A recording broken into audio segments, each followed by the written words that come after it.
Assalamualaikum warahmatullahi wabarakatuh. Ketemu lagi kita di channel saya Amotor. Nah, untuk kali ini saya ingin berbagi tentang bagaimana cara melakukan pengukuran pada celah ring seher. Nah, di sini fungsinya untuk kita bisa menentukan apakah ring seher ini mesti diganti atau tidak. Nah, penggantian ring seher ini biasanya dilakukan ketika sebuah mesin motor itu ngasep. Jadi ketika mesin motor ngasep, itu biasanya penyebabnya cuma ada dua. Kalau nggak dia dari bawah, dari bagian dinding silinder yang sudah mulai tergores, atau bisa juga dari atas. Kalau dari atas, dia bisa dikarenakan botol cap yang sudah oblak, atau dikarenakan seal clapnya yang sudah memang minta diganti gitu. Nah, buat teman-teman yang masih bingung bagaimana menentukan apakah ring sehernya minta ganti atau tidak, begini cara pengukurannya. Berikut saya jelaskan, semoga bermanfaat.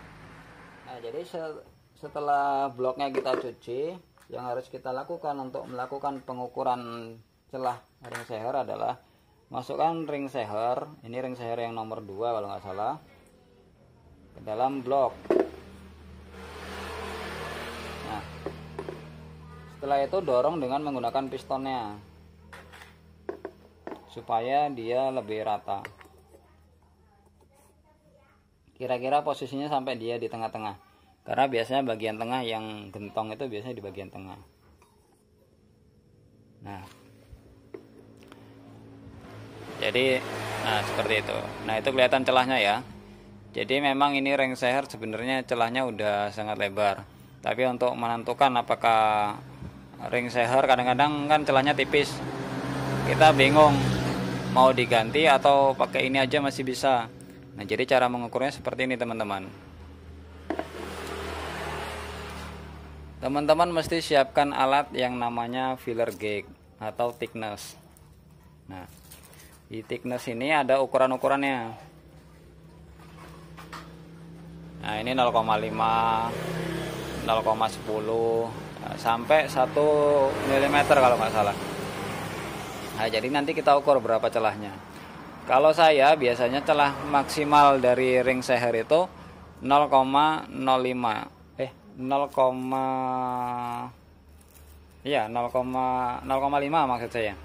0,50 itu udah maksimal banget ring seher itu bisa digunakan.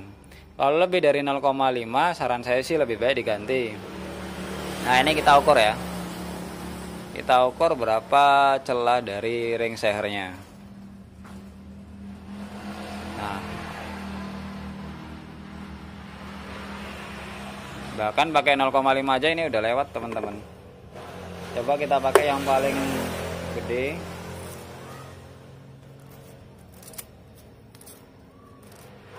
Nah, ini 1 mm.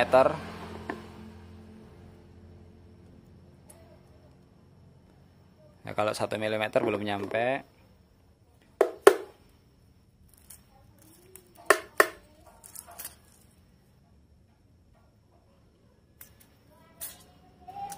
Nol koma 8 coba ya.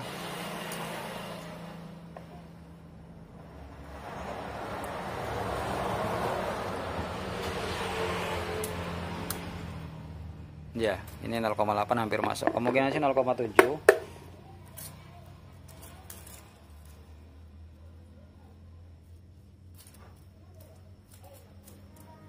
Nah, ini 0,7.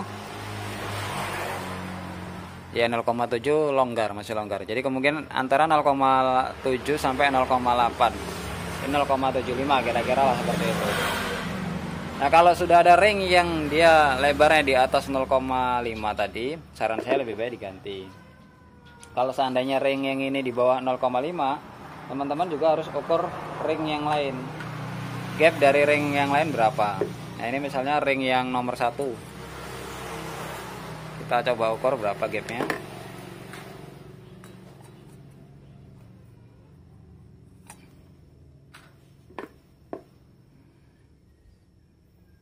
Nah, yang ini kayaknya agak lebih sempit. Kita coba 0,05 dulu. 0,5.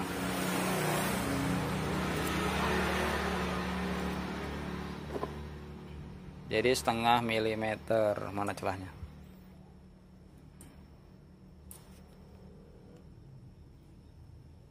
Nah, ini celahnya.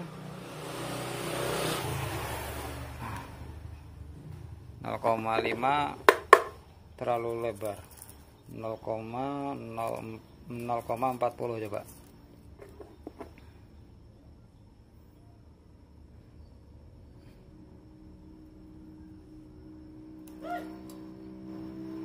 Nah, jadi ring yang pertama ini memiliki celah atau gapping 0,40 mm. Nah, sebenarnya ring yang pertama ini masih masuk dalam toleransi bagi saya. Tapi karena ring yang kedua sudah lebih daripada 0,5, jadi tadi sekitar 0,75, maka saya putuskan untuk ganti ring sehernya. Penggantian ring seher itu boleh dilakukan ketika, jadi ganti ring seher aja, nggak perlu dilemer, asalkan sehernya nggak baret. Nah, ini tidak ada goresan. Atau kalaupun baret dia nggak terlalu parah. Kemudian yang terpenting adalah dinding silindernya yang nggak baret.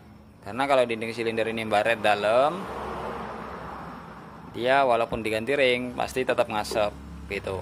Jadi ganti ring ini hanya kalau seandainya tidak terjadi luka pada dinding silinder atau dinding piston. Dan ini pun kalau seandainya teman-teman misalnya dalam kondisi lagi nggak ada uang gitu. Kalau ada uang ya lebih baik, saran saya sih mendingan dilemer, dan itu lebih bagus lah hasilnya nanti. Tapi biayanya yang pasti lebih mahal dibanding dengan ganti ring aja. Oke teman-teman, sampai di sini mudah-mudahan bisa dipahami. Buat teman-teman yang mau tanya-tanya soal permasalahan motornya, boleh tanya-tanya di kolom komentar. Mudah-mudahan kita punya jawabannya. Oke, segitu aja.